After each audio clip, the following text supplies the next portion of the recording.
All right, we have an update on the New York performer who was tragically killed by a former Marine after he allegedly threatened passengers on the subway. According to the medical examiner, Jordan Neely's death has been ruled a homicide. What are your thoughts on this update, Al? Like, we need that. It's like we saw him being choked out on camera. Yeah, Claudia, but let me tell you something. This story is getting more and more interesting. You know, we broke it on this show when we found out it was a homicide, and we talked about it on Wednesday. But what we didn't know on Wednesday was that he was discharged from the Marines. All right, he's a veteran Marine, ex-Marine at 24 years old. What we also found out is that his father is a retired cop. Once again, an unarmed black man is being killed at the mercy of a white male.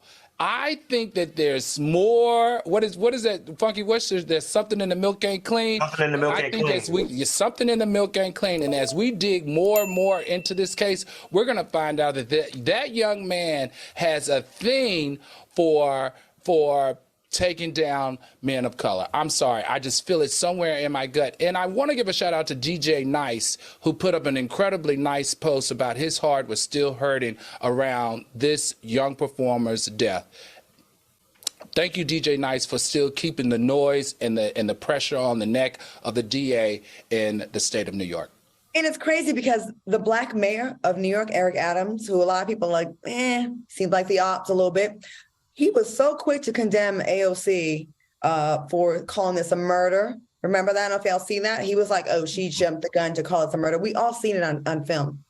Like, why? When are they gonna stop playing in our faces about the things that we've seen? Like we saw it. Q, what do you think about this and the history of this man? And anyone who's rode on a train in New York, you're going to see mentally ill people. You're going to see people perform and do weird stuff. Most people just keep their head, they just ignore it. You don't go grab them and put them in a chokehold. Q, what do you think?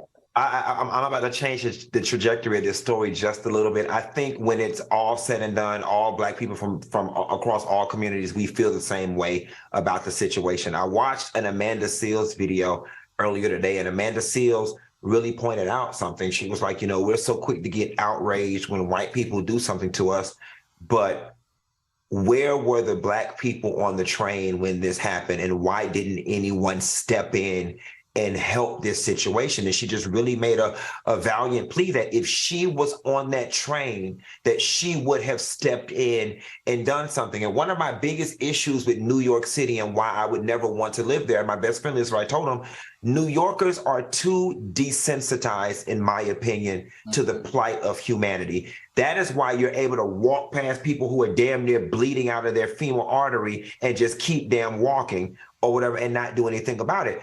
This man was being choked out on this train for 15 minutes. And I'm not just going to put this on black people. I'm going to put this on anybody who was on this train. And nobody at no point thought to do anything, to say, hey, get up off of him, pull the man up off of him, kick the man. Nobody thought to do anything. So while the blood is on the man's hands that did it, there's enough, blood to go around to the other people that were on that subway cart as well.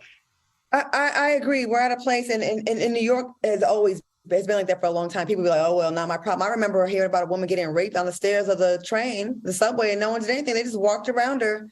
And you would think being out in public, if someone does something to me, someone for sure is going to jump in. Not the case. It's not the case. And I think it's really sad that people can do stuff in broad daylight and the community doesn't get outraged enough to jump in. And there's a lot more of us that outnumber them. And yes, Eric Adams in the chat, they reminded me he's a retired cop. I know this. But all that aside, cop, not a cop, we have got to care more about each other. Mm-hmm. Like even the George Floyd case, I get those were cops, but like there's more of us. When we see an injustice, wouldn't you want people to jump in if you're being choked out for 15 minutes? Yeah, that's kind of weird. Oh, and we did find out his name, the guy who did the choking. They finally released his name. His name is Daniel Penny. That's Daniel Penny. So if anybody wants to go and do research on him, you have his name now to see what's really going on with his background. I think this is one of the stories that's starting to get to me from this week. I told y'all at the beginning of the show, I feel like I want to cry. Like it's too much. It's hard enough being Black, right?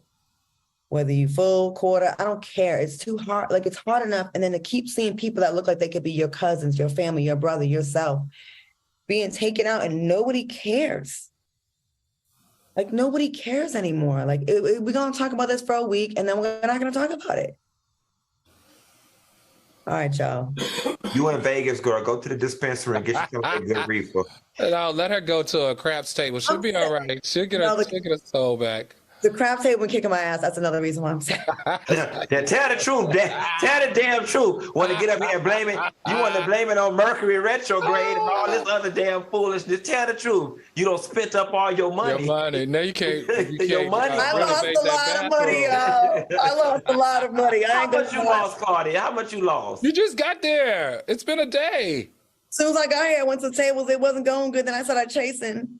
Then they bring me the cheap wine. Then you start chasing even harder. And then, where's the pawn shop? I might need to go to this. Claudia, how much you lost? 3,000? No, I wish. 10? No. You a 7 kind of girl. 7,000. No, let's see. She's trying to renovate her kitchen and her bathroom. So she might be, between 7 and 10. I'm not over 7, but I'm getting there. Well, hold on. I got some information. Yeah, former Marine. Yeah, we talked about that. The guy. Yeah, I said veteran. Yeah, he's former Marine, and Eric Adams, the mayor of New York, was a former cop. Got it. Woo! I'm gonna go eat me some greenery. Play the slot machine, woman. Either some reefer, get you some prostitution. No, That's the solution. To put my vagina on the crap. No. Go get you some. Don't put it up. Go get you some. Go get you some prostitution. It's the solution. I don't screw random people. I date to marry. You're not random. You picking them out the place. You picking them. You know them. So you're telling me on TGIF on this Good Friday that I should just go get a random, go hire a male prostitute? Yes, prostitution is the solution, baby. Hell, you talk to your little dusty, dirty ass friend. I'm trying to figure out the logic. I know you want me to have her back banged out so she could feel better. She done lost her money. Okay, get her some reefer. Get her bite banged out. Now I do need my back banged out because it's been longer than I like. You are right about that. Maybe that's what my problem. Maybe it ain't the world. Honey, listen to me. I would never steer you wrong, daughter. Prostitution is the solution. I know I'm gonna make some bad decisions. I already have.